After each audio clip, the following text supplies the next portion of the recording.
The history of the first civilizations is full with great events and mysteries that pique the curiosity of many. Many wonder how it was possible for human beings to evolve so rapidly compared to other species that had already existed on our planet. Ancient peoples, through their religions, have attempted to provide answers about the creation of the world and the extraordinary creative capacity of humanity. Perhaps the answer to this dilemma can be found in the texts written by what was the first organized civilization in history, the Sumerians. The Sumerian civilization emerged in Mesopotamia around 4,500 BC. Over time, it was responsible for building large cities and creating the first system of writing known as cuneiform writing on clay tablets. During archaeological excavations in 1849 in Iraq, 14 clay tablets with Sumerian writings were found. The translation of these texts revealed one of the most fantastic stories of all time, the story of the Anunnaki gods. According to the Sumerian manuscripts, there is a planet at the end of the solar system called Nibiru.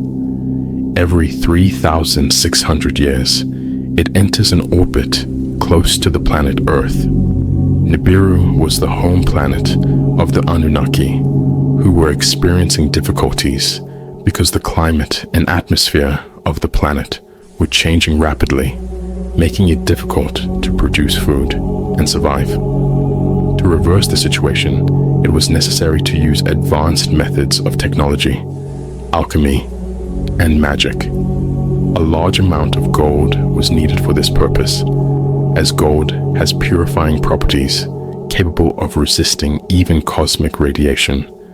However, gold was a rare resource on Nibiru, so the Anunnaki used their advanced technology and sent ships into space in search of the precious metal.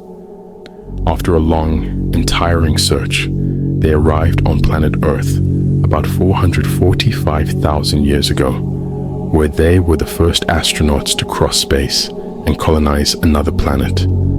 Earth was inhabited only by wild animals such as mammoths, zebras, tigers, and some apes. The Anunnaki settled in Mesopotamia and built a wonderful city called Eridu. In this city, there was a splendid garden full of fruit trees and animals named Eden, which was the favorite place of the astronaut gods.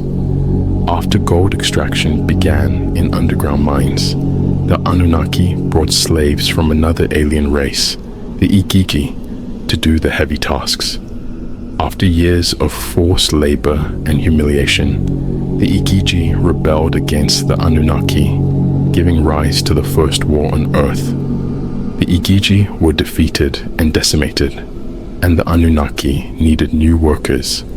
The solution was to create a new race of intelligent beings, able to work but more submissive than the Igigi. The Anunnaki combined their genes with the ancestors of human beings, creating a hybrid and submissive race under their command. This genetic fusion gave rise to beings like the Nephilim giants, who were extraordinarily strong but lacked intelligence and self-control. The first man to emerge from this successful genetic combination was named Adamu. Compared to human beings, the Anunnaki were incredibly tall and strong, and their weapons were more than enough to control any possible rebellion. Over time, humans developed the ability to speak and learn from the Anunnaki, taking care of plantations and building houses made of clay and stone. The Anunnaki came to like human beings and even allowed them to live in their city and attend the sacred garden, but they gave explicit orders not to reproduce too much. Against the will of the gods, human beings began to procreate quickly, causing overpopulation in the city. Many people were expelled from Eden and Eridu and condemned to live in exile in the wildlands. After a few millennia, the planet Nibiru approached Earth again, adversely affecting the Earth's natural conditions. A great flood ravaged the Earth, and the city of Eridu was doomed to submerge. To save their creation, the Anunnaki created large boats that floated for days until the water level returned to normal. After their city was destroyed, the Anunnaki decided to return to Nibiru. But before they left, they gave human beings knowledge of architecture, mathematics, music, and writing. They also taught them how to establish a monarchy system, where some leaders kept their bloodline inherited from the Anunnaki pure, with the right to command others. They also ordered the construction of temples known as ziggurats, aligned with the constellations, which would one day guide the Anunnaki back to Earth. The Sumerian texts do not determine how many Anunnaki there are, but they mention some as the main ones.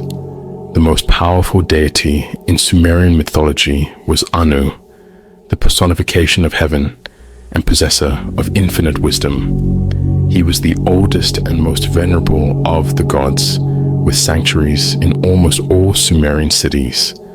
The goddess Ki represented the earth and was Anu's wife. The union between Anu and Ki gave birth to the Anunnaki, the children of heaven and earth. Enlil was the lord of the air, winds, storms, and was responsible for keeping heaven and earth at a safe distance. Enki was the god of the oceans and rivers and the patron of the city of Eridu. The moon also had a ruler, Nana, worshipped as a god of wisdom and curiosity, responsible for teaching scientific and astronomical concepts to human beings. Utu was the personification of the sun and a defender of justice, truth, and morality. Inanna was Utu's twin sister and the goddess of fertility, war, and political power.